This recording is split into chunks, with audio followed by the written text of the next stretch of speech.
They say not everyone who smiles with you is happy for you, but nobody prepares you for the day. The person you trust the most becomes the reason you lose everything. Ngozi and Amaka were not just friends. They were sisters by choice. They met in secondary school. Same class. Same struggles. Same dreams.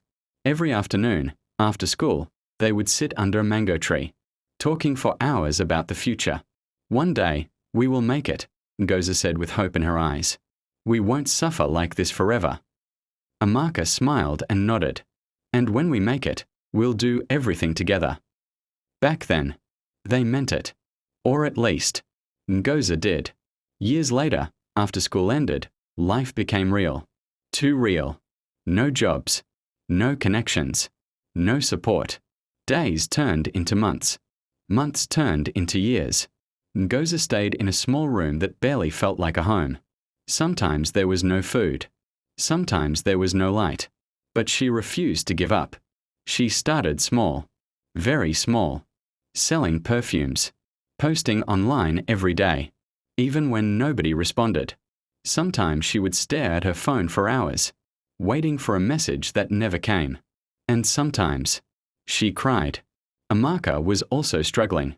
But something about her struggle was different. She was tired. Frustrated. Angry at life. And slowly, she started comparing.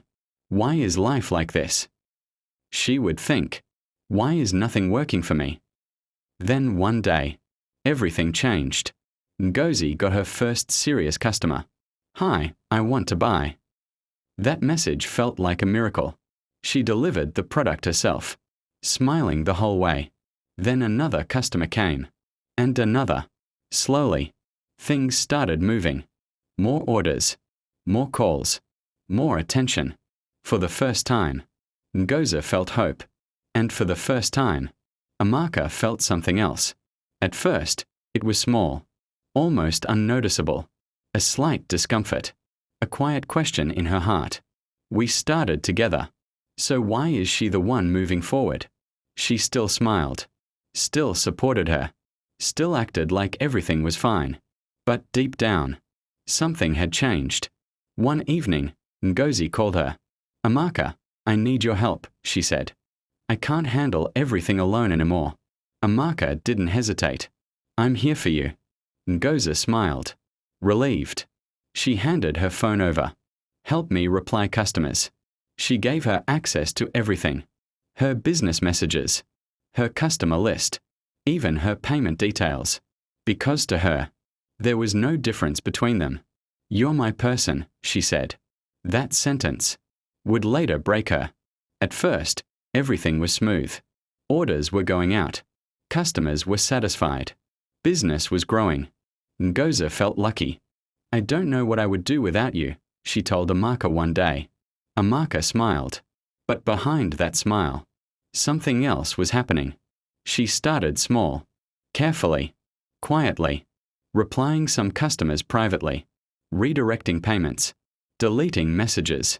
No noise. No mistakes. Just slow. Careful betrayal. Ngozi didn't notice at first.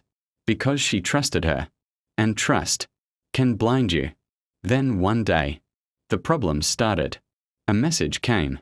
I paid you yesterday. Where is my order? Ngozi frowned. That's strange. Another message. You stopped replying me. Then another. I want my money back. Her heart started racing. Something was wrong. Very wrong. She checked her phone.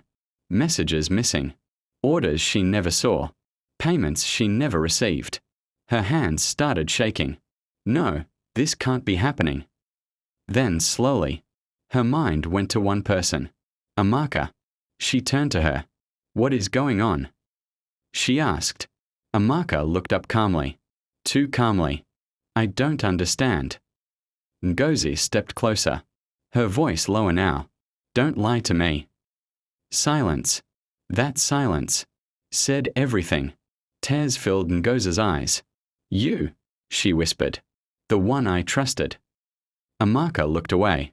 Then finally spoke. I was tired. Tired of watching you succeed while I'm still struggling. I deserved something too.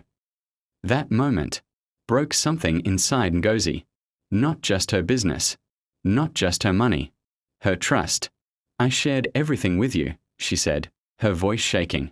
I trusted you like my sister. Her tears fell freely now. And this is what you did to me. Amaka didn't answer, because there was nothing left to say. Ngozi lost everything. Money, customers, reputation. People insulted her, accused her, but she didn't fight back. She simply walked away. Starting again was hard, very hard. But this time, she was different, stronger, wiser, more careful. She rebuilt slowly, step by step, customer by customer, trust by trust, until one day, she rose again, stronger than before. But one thing changed forever. She never gave blind trust again.